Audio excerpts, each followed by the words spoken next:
시작. 오늘 사도행전 3장 15절에서 13절에서 15절 말씀을 가지고 부활신앙의 능력이라는 제목으로 말씀을 함께 나누기 원합니다. 예수님의 부활, 정말 세상에서 정말 있을 수 없는 일이죠. 세상을 뒤집어 놓은 사건이고 역사적 사건이고 온 인류가 끌어안고 있는 죽음의 문제를 깨뜨리시고 이 궁적 문제의 죽음의 문제를 해결하신 놀라운 사건이 바로 부활 사건입니다. 그러나 여러분, 온 세상 가운데 알려져야 할 이 놀라운 역사적 사건이 그저 교인들만의 잔치가 되었습니다. 아니, 교회조차도 진정한 부활절 예배를 드리지 못합니다. 그저 연례 행사, 기념 예배 정도로 전락해버리지 않았는가 하는 생각입니다. 사실 초대교회는요, 성탄절 예배가 없었어요. 사실 무얼절 어떤 예배만 있었습니까? 부활절 예배만 있었던 것이죠. 그만큼 부활절이야말로 큰 축제요, 기독교의 핵심이었던 것입니다. 그런데 오늘 교회 안에 우리 보게 되면 40일 동안 사순절 기간을 정하고 십자가의 고난을 기념하고 묵상하는 이 기간은 참 길고 장엄하고 엄숙하고 거룩한 시간을 보내는데, 그에 비하면 부활절 예배 너무 짧게 끝나가는 게 아닌가, 하루 이벤트 정도로 끝나버리지 않는가라는 생각을 하게 됩니다. 그것은 부활절이 되었다고 특별히 달라진 것이 없기 때문입니다. 어제까지 고난주간을 우리가 지켰죠. 오늘 부활절입니다. 또 내년 다시 오게 되면 사순절 고난주간이 다시 오게 될 것입니다. 그리고 또 부활절 예배를 드리겠죠. 반복해서 드려지는 이 루틴한 어떤 그 예배 형식으로 드린다면 우리의 삶은 변화될 것이 아무것도 없습니다. 그러니까 종교적인 의식만 칠을 뿌리는 것이죠. 그런데 우리가 분명히 할 것은 오늘 우리가 이 시간 드리는 이 주일 예배는요, 초대교회 성도들에게 있어서 부활의 의미를 갖고 있었다는 거예요. 구약의 율법에 안식일날 예배하는 것이 아니라 1세기 그리스도인들, 초대교회 그리스도인들이 부활 안식 후 첫날 예배 드렸다는 사실을 우리가 기억할 필요가 있죠. 왜 이 주일날, 일요일날 예배를 드렸을까요? 태양신을 섬기기 위해서 이 예배를 드리는 것이 아니죠. 뭡니까? 이 날이야말로 주님께서 안식 후 첫날 부활하신 날이었기 때문입니다. 그렇기 때문에 여러분, 초대교회는요, 날마다 모여서 떡을 떼며 예배했지만 특별히 안식 후 첫날 이 날을 주의 날이라고 명명하고 함께 모여서 기쁨으로 축제를 벌이고 잔치하며 예배하는 날로 삼았다는 것을 우리가 기억할 필요가 있는 것이죠. 그러니까 여러분, 매주일이 뭐예요? 사실은 부활절 예배죠. 초대교회 성도들의 삶의 정체성 자체가 부활 신앙이었고 부활의 증인의 삶을 살았다는 것이 초대교회 성도들의 삶이었다는 것입니다. 그러므로 우리 예배는요, 예수 죽으심을 기념하는 엄숙한 미사, 거룩한 엄중한 그런 미사가 아니고 죽음을 끼치시고 부활하신 예수님을 기뻐하며 기쁨으로 주님을 찬양하며 경배하며 함께 기쁨으로 주 앞에 영광 돌리는 축제가 되어야 합니다. 우리가 이 예배 가운데 부르는 찬양도 마찬가지죠.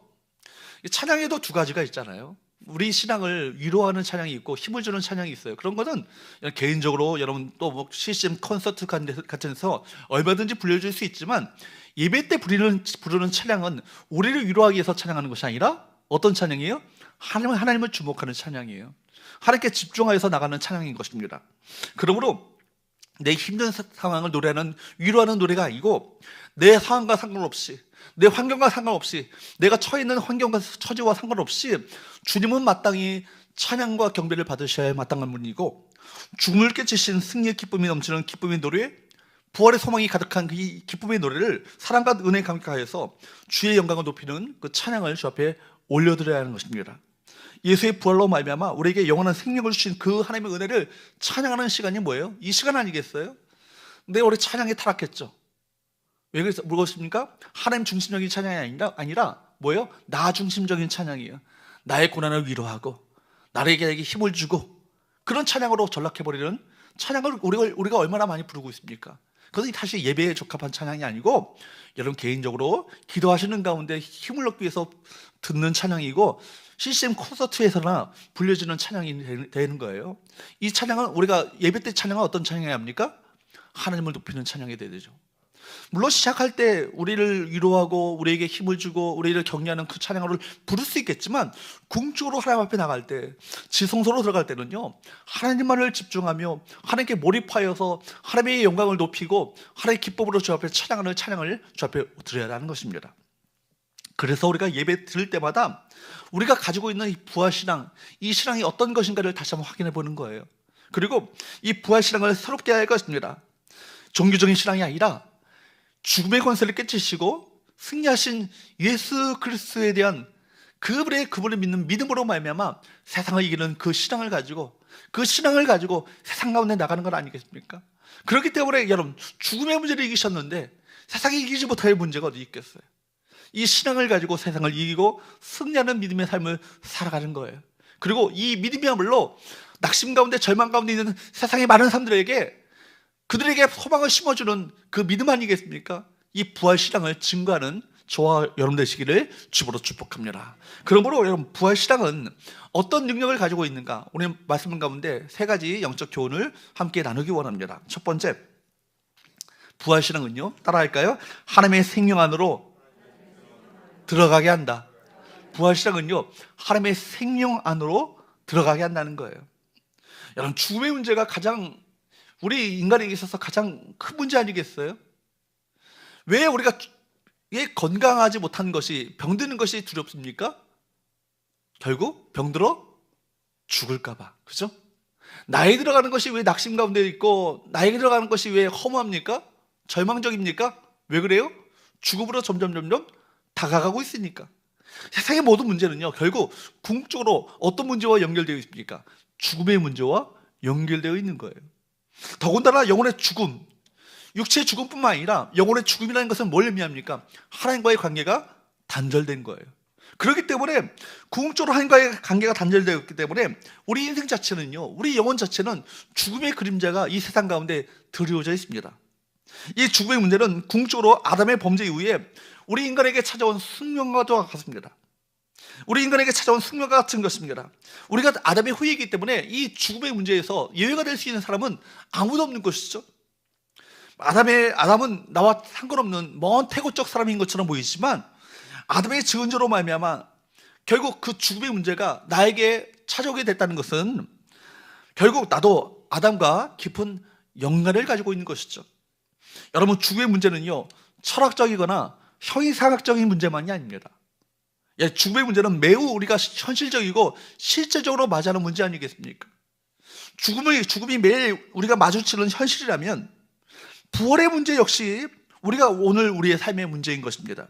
부활은 모호하고 막연하고 추상적인 뜬구름 잡는 얘기가 아니고, 언제든지 우리에게 찾아올 수 있는 실제라는 사실을 기억하시기 바랍니다. 그렇게 나에게 죽음의 문제가 예외가 아니라면, 정말 그렇다면 우리가 죽음의 문제가 나의 문제가 될 수 있다면 어떤 문제를 실제적으로 우리가 관심을 가져야 합니까? 부활의 문제에 관심을 가져야 하는 것이죠.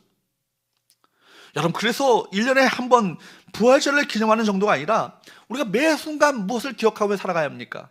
부활의 능력을 힘입고 예수 그리스도의 부활의 생명이 나에게 있는가를 확인하며 그 부활 신앙을 가지고 이 삶을 깨치고 나아가 승리하는 삶을 살아가는 거예요.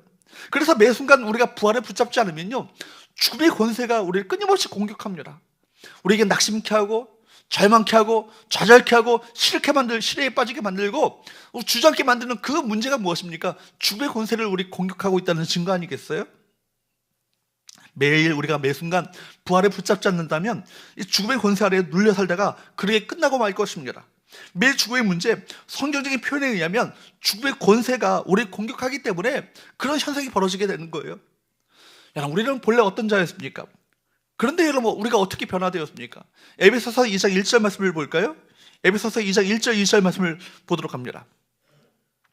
시작. 그는 허물과 죄로 죽었던 너희를 살리셨도다. 그때 너희는 그 가운데 행하여 이 세상 풍조를 따르고 공중의 권세 잡은 자를 따랐으니 지금 불순종의 아들들 가운데 역사는 영이라.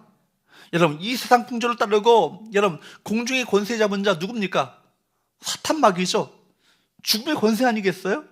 죽음의 권세를 따랐던 그 죽음의 권세 아래 신음하고 있었던, 죽음의 권세 가운데 노예 가운데 있었던 우리들 아닙니까? 그러니까 여러분 뭐라고 합니까? 허물과 죄로 뭐라고요? 죽을 수밖에 없는 것이 아니라 뭐라고요? 죽었더니라고요. 우리 안에 생명이 없었어요. 우리 안에 이미 죽을 권세 가운데 우리는 처했던 우리들 아닙니까? 그런데 누가요? 바로 하나님께서 허물과 죄로 죽었던 우리를 살리셨다고요. 바로 예수 그리스도의 은혜로 말미암아 십자가 죽음과 부활로 말미암아 우리에게 죽음 가운데 있었던 우리들에게 영원한 생명을 선사해 주신 것 아니겠습니까? 그래서 여러분 우리에게 보장된 것이 뭐예요? 요한복음 5장 24절 말씀을 보세요. 시작. 내가 진실로 진실로 너에게 이르노니 내 말을 듣고 또 나 보내신 이를 믿는 자는 무엇을 얻었고 영생을 얻었고 심판에 이르지 아니하나니 사망에서 생명으로 옮겨졌느니라. 이미 우리 존재 자체가요 옮겨진 존재예요. 영적 주소가 바뀌어지게 되었습니다. 사망 권세 아래 있었던 우리들에게 예수 그리스도로 말미암아 부활로 말미암아 영원한 생명을 우리 가운데 선사해 주심으로 말미암아 사망에서 생명으로 옮겨진 자가 되었다는 것이죠. 로마서 6장 23절 말씀을 보십시오. 시작. 주의 삭은 사망이요 하나님의 은사는 그리스도 예수 우리 주 안에 있는 영생이니라. 주의 삭은 뭐라고요? 사망인데 하나님의 은사, 은혜로운 선물은 뭐라고요? 그리스도 예수 우리 주 안에 있는 영생, 영원한 생명이라고. 여러분 로마서 8장 1절 2절 말씀을 또 볼까요? 뭐라고 합니까? 시작. 그러므로 이제 그리스도 예수 안에 있는 자에게는 결코 정죄함이 없나니 이는 그리스도 예수 안에 있는 생명의 성령의 법이 죄와 사망의 법에서 너를 해방하였습니다. 그러므로 이제부터 우리가 작동되는 것은 어떤 법이에요? 죄와 사망의 법이 우리를 작동하는 것이 아니에요. 죄와 사망의 법의 권세 아래 있는 것이 아니라는 얘기입니다. 그리스도 예수 안에 있는 생명의 성령의 법이 우리를 움직이게 하는 것입니다. 우리 안에 그 권세가 우리를 잡고 있는 거예요. 그러니까 죄와 사망의 법이 우리를 어찌할 수 없는 거예요. 여러분 보십시오. 디모데후서 1장 10절 말씀을 또 보십시오. 뭐라고 합니까? 디모데후서 1장 10절 시작. 이제는 우리 구주 예수 그리스도 예수의 나타나심으로 말미암아 나타났으니 그는 사망을 피하시고 복음으로써 생명과 썩지 아니할 것을 드러내신지라. 그리스도 예수 그리스도의 부활하심으로 말미암아 바로 이제는 나타나게 된 것이 무엇입니까? 사망을 피하시고 복음으로써 생명과 썩지 아니할 것을 우리에게 나타내 보이셨다는 얘기 아니겠습니까? 여러분 우리에게 이제는 영원한 생명이 주어지게 된 거예요. 영생이라는 말 자체는 영원한 생명이라는 의미를 갖고 있지만 영혼이라는 이 말 자체는 단순히 시간적 의미만 얘기하는 것이 아니에요. 어떤 것에도 취소될 수 없는, 어떤 것에도 폐기될 수 없는 그런 의미를 갖고 있는 것이 영혼이라는 히라보의 의미입니다. 그러니까 여러분 이 생명은 어떤 생명이에요? 어떤 것에도 취소될 수 없고 폐기될 수 없는 그 생명을 우리가 부여받게 됐다는 것입니다. 그렇기 때문에 우리가 이 시간 매 순간 매주일 부활을 경축하고 이 부활을 노래하는 것 아니겠어요? 이 부활이야말로 오늘 내가 살아가게 하는, 살아가도록 만드는 원동력, 힘이 되는 것 아니겠습니까? 바로 우리 존재 이유요, 살아갈 소망이요, 바로 이유가 바로 예수의 부활이 있기 때문에, 예수의 부활이 나의 부활이 되기 때문에, 그렇기 때문에 우리가 기뻐하며 즐거워하는 것입니다. 어떤 상황에도 눌리지 아니하고 어떤 환경에도 여러분 쓰러지지 아니하고 낙심하지 않고 절망하지 않고 기뻐하며 즐거워하며 살아갈 이유가 뭡니까? 우리에게 무엇이 있기 때문에? 부활이 있기 때문입니다. 여러분 이 땅에서 어떤 것 때문에 여러분 낙심하십니까? 이 땅에 어떤 것 때문에 여러분 좌절하십니까? 어떤 것 때문에 절망하십니까? 다 그거 지나가는 거예요. 잠시 잠깐 여러분에게 주어진 것이지 영원하지 않아요. 우리에게 영원하다고 약속된 것은 무엇입니까? 영원한 생명, 부활의 약속이 우리 가운데 예비되었다라는 거예요. 이걸 아는 순간 우리 그 순간부터 이제는 우리 표정이 달라지게 될 거예요. 낙심 가운데 있었던 이들에게 다시금 부활의 약속이 주어진다는 것은 살아갈 이유가 있다라는 거예요. 살아갈 소망이 있다라는 거예요. 힘을 얻을 이유가 있다는 것입니다. 존재 이유가 있다는 거예요. 우리가 붙잡고 살아갈 소망이 있다는 것입니다. 그래서 주께서 말씀하시기를 요한복음 11장 25절 26절 말씀에 보면 뭐라고 말씀하십니까? 시작. 예수께서 이르시되 나는 부활이요 생명이니 나를 믿는 자는 죽어도 살겠고 무릇 살아서 나를 믿는 자는 영원히 죽지 아니하리니 이것을 내가 믿느냐? 이 질문은요 마라다에게만 말씀하시는 질문이 아니에요. 우리 이 시간 예배에 참석한 우리 모두에게, 각자에게 우리 묻고 계시는 질문 아니겠어요? 나는 부활이요 생명이니 나를 믿는 자는 죽어도 살겠고 무릇 살아서 나를 믿는 자는 영원히 죽지 아니하리니 이거 정말 너희들 믿고 있니? 주님께서 지금 묻고 계신 거예요. 그럴 때 뭐라고 말씀하시겠어요? 주님 내가 믿나이다. 아멘 제가 믿나이다. 이렇게 고백해야 되지 않겠습니까? 예수님은 부활이요 생명이십니다. 그분을 믿고 그분을 내 마음에 모신 자는 부활과 그 생명이 내 안에 쑥 들어오는 거예요. 여러분, 하나님의 영원한 생명이 우리 안에 들어오는 것 자체가 부활이고요, 부활은 우리 신앙의 핵심입니다. 그렇기 때문에 이걸 놓치면요 우리 모든 신앙 전체가 허물어지고 무너지게 되는 거예요. 하나님의 생명이라, 우리가 하나님의 생명 안으로 들어간다, 이 말 자체가 좀 어려운 말이에요. 막연하게 추상적으로 느껴질 수 있는데, 하나님의 생명이라 함은 하나님의 모든 것이 우리 가운데 주어진다는 거예요. 하나님의 생명이 우리 가운데 주어졌다는 것은 하나님 안에 있는 모든 것이 우리 가운데 주어졌다는 거예요. 이것이 하나님의 생명이에요. 그렇기 때문에 하나님 안에 모든 것이 예수님을 통해서 연결되므로 우리에게 주어지게 되었다. 할렐루야! 우리는 하나님의 생명을 부여받은 존재인 거예요. 하나님의 생명 안으로 들어간 존재인 것입니다. 그러므로 죽음이라는 것은 뭘 말합니까? 하나님과 단절된 것이 죽음이에요. 하나님과의 관계가 단절된 것이 영적인 죽음을 말하는 거예요. 그렇다면 하나님의 생명이 우리 가운데 주어지게 됐다는 것은 하나님과의 끊어졌던 이 단절된 관계가 다시 회복됐다는 것을 의미하는 것이고, 하나님의 생명을 통해서, 하나님 관계를 통해서 하나님의 생명력이 끊임없이 우리 가운데 주어진다는 것을 의미하고 있는 거예요. 그렇기 때문에 이것은 우리에게 이 주어지게 된다면 패배할 수 없고 오염될 수 없는 영생이고, 그렇기 때문에 궁적인 하나님의 나라가 우리 가운데 상속이 약속되어 있는 것을 의미하는 것입니다. 그래서 여러분, 사도행전을 보게 되면 놀라운 역사들이 나타나지 않나요? 사도행전의 사람들은 어떻게 저렇게 능력 있게 삶을 살았을까 감탄하지 않아요? 우리 교회가 사도행전 29장을 써내려가는 교회가 되기 위해서 우리가 힘쓰고 있는데, 사도행전 교회를 회복하기 위해서 기도하고 있는데, 사도행전의 모습을 보면 참 입이 딱 벌어집니다. 어떻게 저렇게 담대하게 능력 있게 삶을 살았는가? 왜 그래요? 사도행전은요 예수 그리스도의 부활을 했기 때문이에요. 부활을 토대로 출발했기 때문입니다. 예수 그리스도의 부활을 토대로 출발한 교회이기 때문에 그렇게 능력 있는 삶을 살게 된 거예요. 사도행전의 증인들 보면은 죽음에도 위협에도 굴하지 않냐고 담대하게 그 예수 그리스도의 부활을 증거할 수 있었던 이유는 그들에게 있어서 부활은 추상적인 것이고 막연한 것이 아니라 실제가 되었고 현실이 되었고 부활의 목격자가 되었고 또 부활의 약속을 소망을 품고 살아가는 그 삶을 살았기 때문에 그렇게 담대하게 삶을 살았다는 것입니다.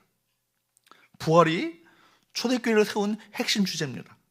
예수 그리스도의 부활이 없었다면 교회 자체는요 출발 자체가 불가능한 거예요. 여러분, 오늘날 신학 공동체 교회는요 모든 것이 다 무엇과 연결되어 있습니까? 부활과 연결되어 있고 부활과 연관되어 있습니다. 교회는 부활 공동체이고 예수 그리스도의 부활이라는 이 터 위에 세워진 공동체가 뭐예요? 이게 교회예요. 성도함은 부활을 목격하고 부활을 경험하며 부활 신앙을 가지고 있는 이들을 가르쳐서 성도라 하는 거예요. 그런 자들이 세상에서 다른 차원의 삶을 살아가는 거예요. 거룩이 뭐라고요? 다른 차원의 삶을 살아가는 것이 거룩이에요. 구별됨, 이 세상 가운데 어떻게 구별된 다른 차원의 삶을 살 수 있겠습니까? 그 마음 가운데 무엇이 있기 때문에? 부활이 있기 때문에, 부활 생명이 있기 때문입니다. 그렇기 때문에 여러분, 주일 예배는 뭐라고요? 부활의 기쁨 가운데 주님을 찬양하는 예배가, 안식구 첫날 그들이 함께 모여서 경축하며 축제를 벌였던 예배가 이 주일 예배였던 거예요. 사망을 이기고 승리하신 주님을 기뻐하며 찬양하는 예배였습니다. 보십시오. 사도행전에 여러분 1세기의 그리스도인들의 어떤 삶을 보게 된다면 그들이 사실은 기뻐할 만한 조건이라고는, 환경이라고는 찾아볼 수 없는 상황 가운데 있었어요. 핍박이 있었고 모든 박해가 있었고 고문이 있었고 죽임을 당하는 순교의 함정이 있었잖아요. 그런데 그들이 뭘 기뻐할 수 있는 이유가 있었겠습니까?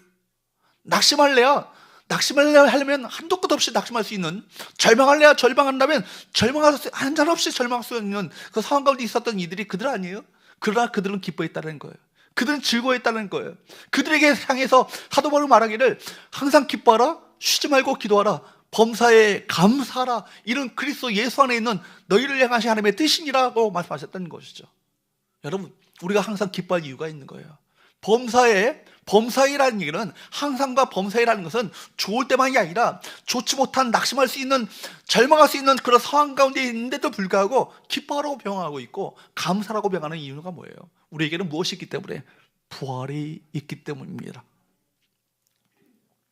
이것이 여러분, 그렇기 때문에 그 기쁨과 감격을 가지고 정말 부활 예배를 통해서 매주의 부활 능력을 그들이 힘있게 되었고, 그 능력을 가지고 그 기쁨과 감격과 그 담대함과 용기를 가지고 부활 소식을 전했고, 부활 능력을 가지고 세상 가운데 나갔습니다. 그랬을 때 그들에게 세상에서 돌리지 않고 승리하는 삶을 살게 되었던 것이죠. 이것이 우리 그리스도인의 부활신앙의 능력이에요. 그러므로 부활의 문제는요, 너무나도 중요하죠. 2000년 예수의 부활이 나의 실존과 연결되어야 합니다. 나와 상관없는 이야기가 아니라, 뜬구름 잡는 이야기가 아니라 나의 삶의 주제요, 존재의 이유요, 내가 살아갈, 이 세상을 살아갈 능력이며 이 세상에서 승리할 힘이 바로 무엇입니까? 부활입니다. 따라합시다. 예수의 부활은 나의 부활이다. 믿으십니까? 여러분, 이 믿음을 가지고 살아가셔야 되는 거예요. 그리고 매 순간 부활 생명을 가지고 이 세상을 살아가게 될 때 세상에서 절대로 눌리지 않아요. 담대하게 이 세상을 살아갈 수 있는 힘이 무엇입니까? 내 안에 무엇이 있기 때문에? 부활 생명이 있기 때문입니다. 그래서 여러분, 바울이 디모데, 사랑하는 믿음의 아들이었던 디모데에게 편지를 쓰기를 뭐라고 합니까? 디모데전서 6장 12절 말씀에 보면 이렇게 말씀하고 있어요. 시작. 믿음의 선한 싸움을 싸우라. 영생을 취하라. 이를 위하여 내가 부르심을 받았고 많은 증인 앞에서 선한 증언을 하였도다. 뭐 하라고요? 믿음의 선한 싸움을 싸우라. 그리고 영생을 취하라. 같은 얘기예요. 믿음의 선한 싸움을 싸우는 것은 뭐예요? 날마다 영생을 취하는 거예요. 영생을 취하라. 영원한 생명을 붙잡아라. 도대체 이 무슨 말인가 싶습니다. 왜냐하면 디모데와 같은 기독교 지도자에게, 목사에게 영생을 취하라고요? 영생을 이미 받은 사람 아닙니까? 생각될 수 있습니다. 그는 이미 영생을 얻은 자가 아닙니까? 이미 처음 예수를 믿었을 아주 오래전에 영생을 얻은 사람입니다. 그런데 이미 소유한 것을 취하라고 말하는 이유가 무엇이겠습니까? 이 취하라는 말 자체가 바울이 특별한 단어를 사용하고 있는 것을 보게 됩니다. 히라보에서 람바노마이라는 말은 붙잡다라는 얘기예요.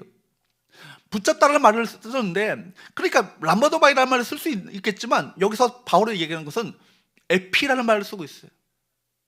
마치 에베소 교회의 성도들에게 하나님을 알라고 말할 때, 하나님을 알기를 구했을 때 하나님을 안다는 자체가 에피기노스코, 기노스코라는 말 자체가 알다는 건데, 에피라는 말을 썼을 때 더 하나님을 깊이 알라고 그렇게 명했던 것처럼, 지금 붙잡다는 말 자체가 람바노마인데 에피 람바노마이라는 얘기는 뭐냐면 단단히 굳세게 붙잡으라는 얘기 아니겠어요? 여러분, 놓치지 말고 꽉 붙잡으라는 얘기입니다. 그러니까 이미 얻은 이 영생의 축복과 은혜를 날마다 붙잡고 살아가는 얘기입니다. 여러분, 그리고 다시 말해서 예수 그리스도의 부활을, 이미 우리에게 주어진 영생의 축복을 절대로 놓치지 말고 이 땅에서 온전히 이 축복과 은혜를 누리며 살아갈 것을 우리 모두에게 말씀하고 있는 거예요. 그러면 여러분, 매 순간이 믿음의 선한 싸움 아니겠어요? 매 순간 우리의 믿음을 떨어뜨리게 만들고, 낙심케 만들고, 시리하게 만들고, 시리에 빠지게 만들고, 실망케 하고, 시험에 빠질 수 있는 얼마나 환경들이 많이 있어요. 거기에 굴하지 말고 너희들에게 주어진 영원한 생명을 날마다 붙잡고 살아가라는 얘기죠. 영생의 축복, 부활의 약속을 붙잡고 살아가라는 얘기입니다. 그러면 현실을 뛰어넘을 수 있는, 부활 앞에서는요, 죽음의 문제가 초라해집니다. 아주 초라해져요. 이 죽음의 문제가 얼마나 우리 많은 사람들을 짓누르고 있습니까? 죽음의 문제를 얼마나 많은 사람들이 얼마나 그 죽음의 문제 앞에 짓눌려 살아가고 있습니까? 그런데 부활을 확실하고 살아가는 이들은 죽음은 아무것도 아닌 거예요. 그렇죠? 이것이 신자가 싸워야 될 믿음의 선한 싸움 아니겠어요? 매 순간 우리가 영생의 축복을 붙잡고 살아가는 것, 영원한 생명을 붙잡고 살아가는 것, 단단히 붙잡고 살아가는 것, 이것이 믿음의 선한 싸움이라는 거예요. 이를 위하여 내가 부르심을 받았고 많은 증인 앞에서 선한 증언을 하여도다. 나에겐 부활이 있습니다. 그러므로 나는 낙심하지 않습니다. 나는 부활이 있습니다. 그렇기 때문에 이 세상을 넉넉히 이길 수 있는 힘과 원동력을 내가 갖고 있습니다. 이 사실을 증언하지 않았겠어요? 디모데가 많은 사람들 앞에서. 예수의 부활을 통해서 우리는 하나님의 영원한 생명 안으로 들어가는 거예요. 영원한 생명을 누리며 살아가고, 이 영원한 생명을 가진 자로서 영원한 생명을 붙들고 살아가게 될 때 죽음의 권세에 결코 눌리지 않고 영원한 생명을 붙잡고 믿음의 선한 싸움에서 승리하는 삶을 살게 될 줄로 믿습니다. 사랑하는 여러분, 우리는 이미 영원한 생명이 보장된 존재예요. 그렇다면 무엇이 두렵겠어요? 병에 걸려도 두렵지 않아요. 암에 걸려도 두렵지 않아요. 우리에게는 무엇이 보장되어 있으니까? 영원한 생명이 보장되어 있으니까. 영생을 누리는 사람은요, 이 세상에 지나가는 것들이 매여 있지 않습니다. 궁극적 하나님 나라를 향해 하나님의 생명 안으로 들어가 하나님께서 공급하시는 생명의 능력을 누리고 살아가는 존재가 뭐예요? 그 성도예요. 그리스도인이에요. 세상 소망, 일시로 지나가는 헛된 소망을 붙잡고 살아가는 이가 아니라 영원한 소망, 산 소망을 가지고 살아가는 이가 뭐가요? 그리스도인 아니겠습니까? 하나님의 자녀들 아니겠어요? 여러분에게 이 질문을 묻기 원합니다. 여러분 안에 이 생명이 있습니까? 별로와. 이렇게 대답하시면 안 되겠죠. 그죠? 담대하게 여러분 아멘이라고 해야 되지 않겠습니까? 여러분들 확신 없이 살아가고 있는데 그 확신 없는 그 소리를 누가 믿겠어요? 여러분에게 묻겠습니다. 여러분 안에 하나님의 생명이 있습니까? 아멘. 이 확신과 담대함을 가지고 이 세상을 살아가시기를 주보로 축복합니다. 두 번째, 따라합시다. 산소망을 갖게 한다. 여러분, 부활의 능력은요, 우리 안에 뭘 갖게 해요? 살아있는 소망, 산소망을 갖게 합니다. 여러분, 사도행전에 나오는 모든 인물들을 한번 보십시오. 그들은요, 개인적인 신앙에만 머물러 있지 않았어요. 그들은요, 일평생 살아가면서 한 가지 주제에 꽂혀 있었는데 무엇입니까? 부활이라고 하는 주제에 꽂혀 있었어요. 한번 보세요. 사도행전 3장 14절 15절 말씀을 보세요. 시작. 너희가 거룩하고 의로운 일을 거부하고 도리어 살해한 사람을 도와주기를 구하여 생명의 주를 죽였도다. 그러나 하나님이 죽은 자 가운데서 그를 살리셨으니 우리가 이 일의 증인이라.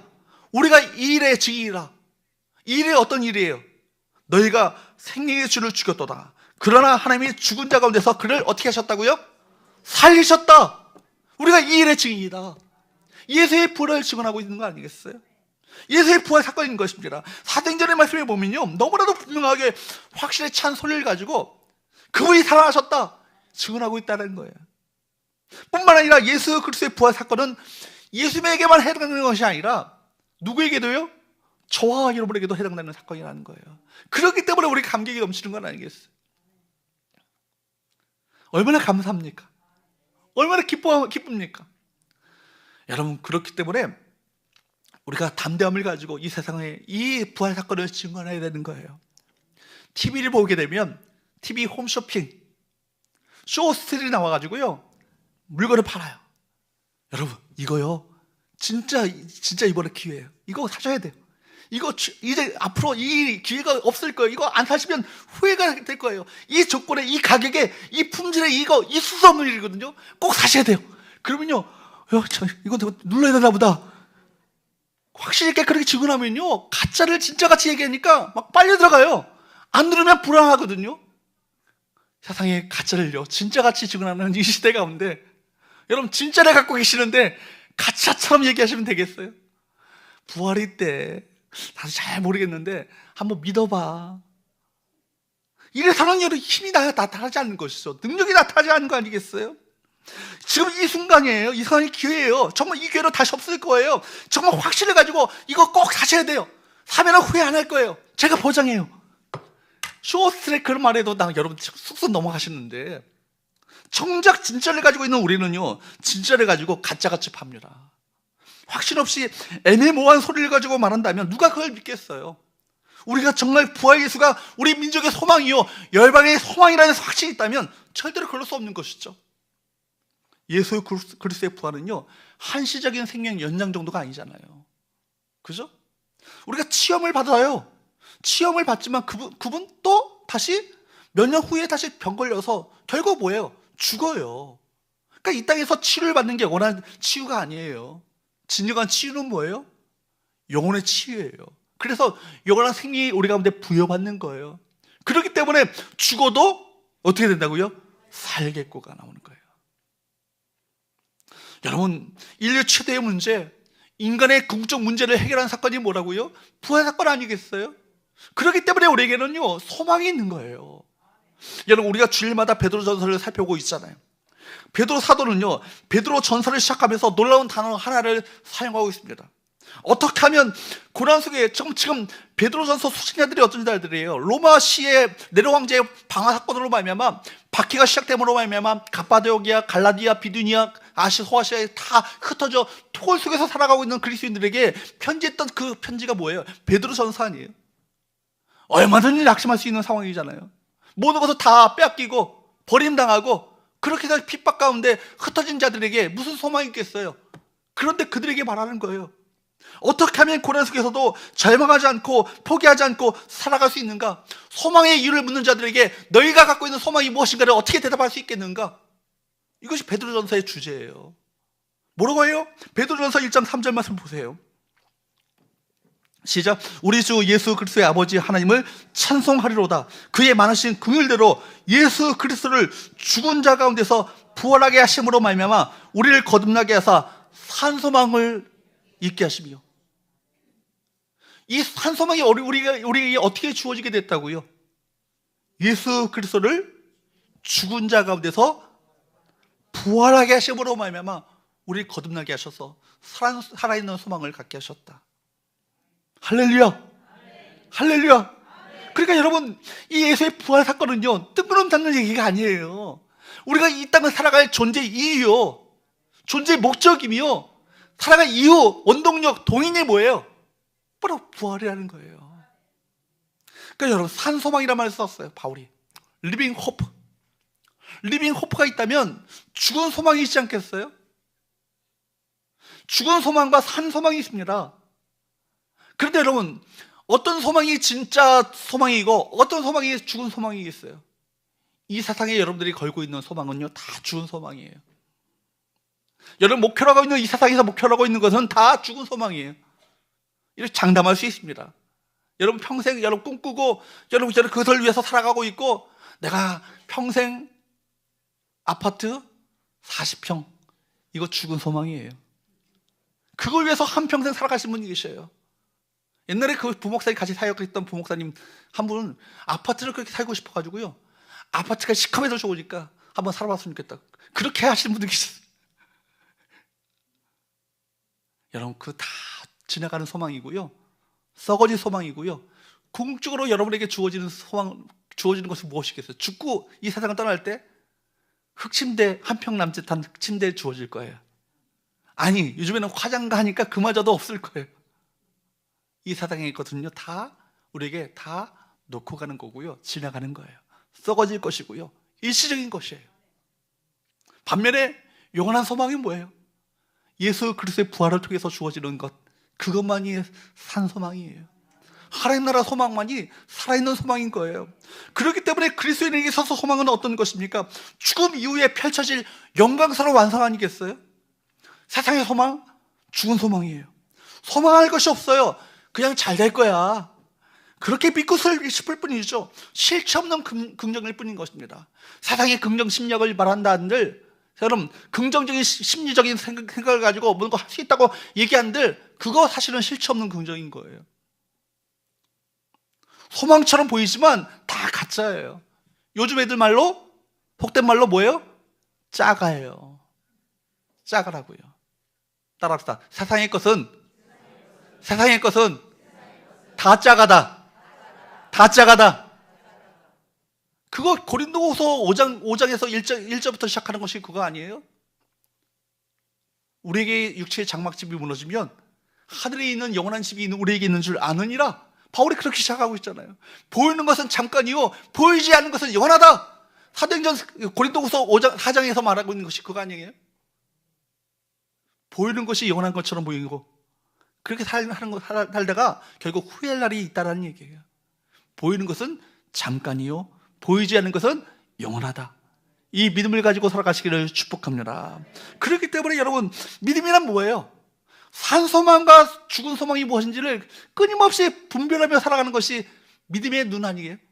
그것이 믿음이에요. 그것이 영적 분별력이고 그것이 영적 지혜인 거예요. 어떤 것이 죽은 소망이고 어떤 것이 산 소망인가, 내가 붙잡아야 될 소망이 어떤 것인가, 이거 뭐예요? 산 소망 아니에요? 하늘나라 소망이에요. 부활을 통해서 주어지는 소망이에요. 그러므로 여러분, 그리스도인들은요, 산 소망과 죽은 소망을 구별해야 합니다. 산 소망이란 우리의 막연한 기대에 매달려 사는 것이 아니라 하나님 편에서 제공하는 완전한, 영원한, 완벽한 보장을 믿는 거예요. 그 소망이 어디서 나왔습니까? 예수 그리스도를 죽은 자 가운데서 부활하게 하심으로 말미암아 우리를 거듭나게 하사 무엇이 있게 하시며 산 소망이 있게 하시며. 그러므로 우리 소망의 궁적 토대는 뭐 어디예요? 예수 그리스도의 부활이에요. 우리 믿음은 어디에 뿌리를 두고 있습니까? 예수 그리스도의 부활에 뿌리를 두고 있는 거예요. 십자가만 믿는다면 반쪽짜리 믿음이에요. 십자가와 무엇을 믿는 거예요? 부활을 믿는 거예요. 우리가 십자가 복음을 얘기하고 있지만 십자가 복음은 반드시 무엇이 포함되어 있어요? 부활을 포함하고 있어요. 죽어도 살겠고예요. 죽으면 죽으리라로 끝나는 것이 아니라 죽으면 살리라가 나오는 거예요. 그리스도인은 누구입니까? 마음에 예수 그리스도를 주로 삼은 자들 아니겠어요? 죽은 자 가운데서 부활하게 하신 그리스도, 그분 안에 소망이십니다. 세상에 소망이 없어요. 살아가는 이유, 죽는 순간에도 죽음 너머에 무엇이 있는지를 모릅니다. 여러분, 정치에 소망이 있어요? 4월 12일 날 여러분들이 기대하고 빵신하면서 여러분들 선거를 하시지만 선거 후에도 또다시 똑같은 절망적인 일들이 반복되어요. 누가 돼도, 제가 선거관리위원회에서 고소당할지 모르겠지만 소망이 없어요. 사실은 정치에도 소망이 없고요, 경제도 소망이 없고요, 이 세상의 것에 진정한 궁적 소망은 없는 거예요. 삶이 힘들어 죽으려는 것이 아니라 여러분, 여러분, 참 소망이 없기 때문에 마음 가운데 죽고 싶은 거 아니겠어요? 소망이 없기 때문에 살아갈 이유를 찾지 못하는 거예요. 이 세상은요, 사망의 권세가 왕노릇하고 사망의 권세에 짓눌려 삽니다. 온 세상 가운데 무엇이 지배하고 있어요? 죽음의 영이 지배하고 있어요. 그래서 여러분, 모두가 두려움에 차 있습니다. 그러나 부활의 소망을 가진 사람은요, 다른 삶을 살아간다고요. 차원이 달라요. 눌려도 눌리지 않아요. 모든 걸 빼앗겨도 상실하지 않아요. 실망하지 않아요. 심지어 여러분, 죽음 가운데 처해도 기쁨 가운데 죽음을 맞이합니다. 왜 그렇습니까? 무엇이 있기 때문에? 부활의 소망이 있기 때문이죠. 육체적 죽음을 맞이할 때도 마찬가지죠. 성경은 죽음을 뭐라고 합니까? 잠자는 것이라 말합니다. 죽음을 뭐라고요? 잠자는 것이라고요. 우리가 눈을 감으면요, 잠이 들 때, 어저께 저녁에 잠이 들 때, 내일 부활절이 있고, 내일 부활절 1부부터 2부부터 3부부터 또 3부 때는 또 칸타타 또 나레이션을 해야 되는데 컨디션 잘 조절해가지고 잠을 들어야지 하고 잠이 들지 않았겠어요, 제가? 오늘 끝이야. 난 이제 절망이네. 그러면서 잠이 들었겠습니까? 그렇지 않잖아요. 여러분도 마찬가지예요. 잠이 들 때는 내일 아침을 기대하면서 잠이 듭니다. 마찬가지예요. 우리 그리스도인의 죽음도 마찬가지예요. 잠이 드는 것과 마찬가지라는 거예요. 죽으면 부활의 아침이 우리 가운데 주어질 것을 알고 확신 가운데 잠이 드는 것 아니겠어요? 그렇기 때문에 여러분, 부활 신앙을 가지면요, 죽음이 초라해진다고요. 부활이 죽음의 권세를 무력화시켰기 때문입니다. 그렇기 때문에 죽음의 순간에는요, 그리스도인들은 더 멋있고 더 당당하고 강력한 생명력을 발휘합니다. 인류에게 부활보다, 이 부활의 소식보다 더 소식이 있겠어요? 더 복음이 있겠어요? 우리 바로 이 기쁜 소식을 갖고 있는 자들이에요. 이 소식을 증거해야 되지 않겠습니까? 나만 이 소식을 안고 살아가면 안 되잖아요. 올드마트에서 지금 20% 세일하고 있는데, 이 기쁜 소식을 정말 동네 사람들에게 알려주고 싶은 마음에 막, 애기 엄마, 순이 엄마, 영희 엄마, 지금 월드마트에서 지금 20% 지금 배추 한 달을 갖다 싸게 팔고 있어. 그렇게 소문내고 다니시는 여러분들, 왜 부활을 증거하지 않으세요? 확신을 가지고 정말 이 세상의 그 어떤 기쁜 소식보다도 기쁜 소식을 알고 이 소식을 증가하며 살아가시는 저와 여러분 되시기를 주님으로 축복합니다. 그러므로 세 번째, 부활신앙은요, 따라할까요? 증인된 삶을 살게 한다. 증인된 삶을 살게 한다는 거예요. 여러분, 바울은요, 예수 그리스도의 십자가 죽음과 부활로 말미암아 그 인생 가운데 터닝 포인트를 BC와 AD가 있죠. BC가 뭐예요? Before Christ란 말이에요. 그리스도 이전에라는 거예요. BC란 주전이라는 것은 그리스도 이전. AD라는 것은 아노 도미니. 그 라틴어의 말인데 아노라는 것은 뭐뭐 후에라는 것은, 도미니라는 것은 바로 주라는 뜻이거든요. 주후라는 거예요. 주님이 오신 후라는 거예요. 역사도 그리스도를 통해서 BC와 AD가 갈라지는 것처럼 내 인생도 마찬가지예요. BC와 AD가 달라져야 합니다. 누굴 통해서? 그리스도의 십자가와 부활을 통해서. 그러므로 우리 삶의 목적이 변화되어야 함을 말하고 있는 것입니다. 고린도후서 5장 15절 말씀을 보세요. 시작. 그가 모든 사람을 대신하여 죽으심은 살아있는 자로 하여금 다시는 그들 자신을 위하여 살지 않고 오직 그들을 대신하여 죽었다가 다시 살아신 이를 위하여 살게 하려 함이라. 그 십자가와 죽음과 부활은 이제는 그거로 말미암아, 왜 우리에게 십자가 죽음과 부활이 우리 가운데 주어졌대요? 더 이상 나 자신을 위해서 살아가는 것이 아니라 누구를 위하여? 죽은 자 가운데서 다시 살아가신 그분 그리스도를 위하여 살게 하도록 하기 위해서 우리에게 십자가 죽음과 부활을 경험토록 하셨다는 얘기 아니겠어요? 이 말씀이 말하는 것 분명하죠. 예수 그리스도의 부활로 말미암아 우리가 살아갈 이유가 달라졌다는 거예요. 살아갈 목적이 달라졌다는 거예요. 이제는 우리 자신을 위해서 살지 않고 오직 우리를 대신하여 죽었다가 다시 사신 자를 위하여 살아야 할 것입니다. 그렇다면 어떻게 살아가는 것이, 그분을 위해 살아가는 것인가? 이 고린도후서 여러분 5장 15절 이후의 말씀에 보면 어떤 말씀이 나오냐면, 우리에게 하나님과 화목하게 하는 말씀을 우리에게 부탁하셨다. 즉 뭐예요? 예수의 부활하신 예수님을 증거하는 삶을 살아야 한다. 이것이 그리스도를 위하여 살아가는 삶이라는 거예요.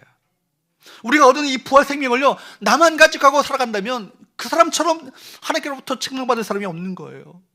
그죠? 이 부활의 생명을 우리 가운데 주어진 것은 생명의 파이프로 나를 사용하시기 위해서입니다. 파이프가 나에게 주어졌다가 나에게서 막혀버린다면 그것처럼 끔찍한 일이 있겠어요? 나로부터 이 생명이 플로잉 되어야 되는데, 흘러가야 되는데, 나눠져야 되는데 나로부터 이 생명이 막혔다면 이것은 하나님께서 참 이렇게 보실 때 안타까웠기 그지없는 일인 것이죠. 여러분, 이 생명은 영원한 생명이고 어떤 것에도 소멸되지 않는 생명입니다. 그래서 기독교 신앙은요, 이 땅에서 좀 잘 먹고 잘 살고 잘 되고 세상적인 복을 받는 이방 종교와 차원이 다른 거예요. 이 세상이 아니라 죽음 이후에 저 세상에서 하늘나라에서 승부를 내고 결론을 짓는 것이 기독교 신앙이에요. 여러분, 영원한 부활이 있기 때문에 덜 누려도 괜찮아요. 영원한 부활이 있기 때문에 여러분, 이 세상에서 덜 가져도 괜찮아요. 심지어 여러분, 부활이 있기 때문에 심지어 고난받고 역경을 당하고 순교를 당해도 괜찮아요. 순교를 당하면 저 사람 불쌍해서 어쩌나, 괜찮아요. 여러분, 하늘나라 가면요, 이 어마어마한 축복과 은혜와 상급이 그에게 주어졌구나, 깜짝 놀라게 될 거예요. 사도행전 사람들이요, 고난과 박해에도 굴하지 않고 사도행전의 역사를 써내려갔던 이유가 뭐예요? 그들에게 무엇이 있기 때문에? 부활을 보장받았기 때문에, 부활 생명이 있었기 때문입니다. 사도행전 제자들, 부활 씨앗을 퍼뜨리는 전령사들 아니겠어요? 사도행전 4장 33절 말씀을 보세요. 뭐라 합니까? 시작. 사도들이 큰 권능으로 주 예수의 부활을 증언하니 무리가 큰 은혜를 받아. 사도들이 예수의 부활을 어떻게 증언했다고요? 어떻게 증언했다고요? 큰 권능으로. 부활이 있대요. 지금 부활이 있다니까 좀 저도 잘 모르겠지만 한번 믿어보세요. 이렇게 한 게 아니라는 얘기죠. 큰 권능이라는 것은 담대함을 가지고 능력 있게 말씀을 증거했다는 얘기입니다. 그랬을 때 무리가 큰 은혜를 받았다는 건 아니겠어요? 내가 확신이 없는데 어떻게 이 예수의 부활을 증언할 수 있겠어요? 내 안에 부활 생명이 없는데 바로 이 확신 있게 능력을 가지고 담대하게 이 증언을 어찌 할 수 있겠어요? 내가 예수 그리스도의 십자가와 부활을 만나지 못했는데 어떻게 이것을 증거할 수 있겠어요? 먼저 여러분들이 예수 그리스도의 십자가와 부활 사건을 실제적으로 실존적으로 경험하게 되기를 주님으로 축복합니다. 그럴 때 내 안에 담력이 생기게 되는 거예요. 능력 있게 그 증언을 하게 되는 거 아니겠습니까? 부활을 경험한 제자들은요, 과거에는 상상할 수 없었던 담대함이 생겼습니다. 보십시오. 예수의 십자가 사건 앞에서 제자들 다 뿔뿔이 흩어진 이유가 뭐예요? 두려워서, 염려와 근심 가운데 쌓임으로 말미암아 절망하여서 낙심하여서 또 다 흩어진 건 아니겠습니까? 그런데 여러분 보십시오. 자신들에게 위협을 가하는 산헤드린 공의 앞에서, 산헤드린 공의가 어떤 자들이에요? 예수의 십자가에 못 박아 죽게 만들었던 그 장모인들 아닙니까? 너희 선생들 봤지? 선생 봤지? 너희 스승 봤지? 스승 죽인 대로 너희들 죽여버릴 거야. 그렇게 위협을 가하는 그 현장 가운데 그들이 외쳤던 외침을 다시 한번 들어보십시오. 뭐라고 합니까? 사도행전 3장 14절 15절 말씀 보세요. 시작. 너희가 거룩하고 의로운 일을 거부하고 도리어 살인한 사람을 놓아주기를 구하여 생명의 주를 죽였도다. 그러나 하나님이 죽은 자 가운데서 그를 살리셨으니 우리가 이 일의 증인이라.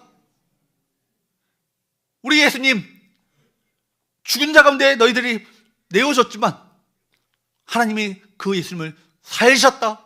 바로 이 일에 우리가 증인이다. 위협을 강하고 있는 그들에게 바로 담대하게 외쳤던 그 일성 아닙니까? 우리가 이 일의 증인이라. 정말 부활하신 예수님을 바라보며 살아간다면 사람들이 부인하여도 핍박하여도 상관없을 것입니다. 부활을 목격하고 경험한 자들은 가만히 있을 수 없는 것이죠. 이것을 실제임을 경험한 자들이 마땅히 우리가 해야 할 일이 무엇인지를 알게 되는 거예요. 담대하게 예수의 부활을 증언하며 살지 않겠습니까? 어떤 사람이 부활의 증인입니까? 부활의 예수님이 성령으로 자신에게 임하셨다는 것을 믿는 사람이 부활의 증인이죠. 예수님께서 하셨던 약속이 이루어지는 사람입니다. 내 안에 부활의 예수님이 함께 계시니까 겁낼 것 하나도 없는 거예요. 설사 육신적으로 죽는다 할지라도 죽어도 확실 있게 대답하십시오. 죽어도 이 믿음을 확실하게 붙잡고 살아가시는 거예요. 그래서 여러분 죽어도 살겠고의 믿음이 있었기 때문에 바로 그들은요 증인된 삶을 살기를 만하지 않았어요. 증인이라는 말 자체가 히라보로 마르티스란 말이에요. 마르티스란 말인데 마르티스라는 말에서 영어 마터가 뭐예요? 순교자란 말이에요. 그 말이 거기서 나온 거예요. 증인으로 살기를 다짐한다면 목숨이 두렵지 않아. 왜요? 죽어도 살겠고가 있으니까. 주 60년경 로마의 초대교회 시절에 그리스도인들은 네로 황제의 무선 박해를 피하여서 카타콤베라고 불려지는 지하 무덤에 모여 살면서 예배를 드렸습니다. 그들이 처한 상황을 보면요, 상황만 보면요, 그들은 죽은 것과 같은 사람이에요. 그런데 그들이 결국 어때요? 그들이 결국 로마를 복음화 시켰잖아요. 초대교회 성도들은요, 로마의 화려함과 카타콤 둘 중에 어떤 것을 택하겠느냐? 그 물을 때 부활 없는 화려함보다 기꺼이 내가 부활과 함께하는 어둠을 택하겠노라 택했던 이들이 누구예요? 초대교회 성도들이에요. 그 어둠이 영원하지 않고 마침내 부활의 새벽이 올 것이다 확신이 있었기 때문에, 부활이 막연한 기대가 아니라 실제임을 믿었기 때문이고, 주저 없이 부활이 약속된 고난을 그렇기 때문에 선택할 수 있었던 것이죠. 이것이 초대교회 부활의 역사 아니에요? 초대교회 성도들이 어떻게 이런 선택을 할 수 있었겠습니까? 부활하신 예수님께서 그들과 함께 계신 것을 그들이 확신하며 살았기 때문 아니겠어요? 부활하신 예수님께서 성령으로 저와 여러분과 함께 계심을 믿으십니까? 믿으십니까? 여러분, 이 담대함이 여러분 가운데 있게 되기를 주님으로 축복합니다. 혼돈 가운데 있는 이 세상, 죽음의 영이 가득한 이 세상, 그렇기 때문에 많은 사람들이 낙심하고 두려워하며 절망 가운데 살고 있는 이 세상 가운데 부활의 주님이 우리와 함께 하신다. 부활의 주님을 믿는다면 우리에게 영생을 보장받고 뿐만 아니라 죽어도 다시 살아나는 놀라운 축복이 우리 가운데 주어지게 될 것이다. 주님 다시 오시는 그날까지 이 사실을 증언하며 살아가시는, 증인된 삶을 살아가시는 저와 여러분 되시기를 주님으로 축복합니다. 기도하겠습니다.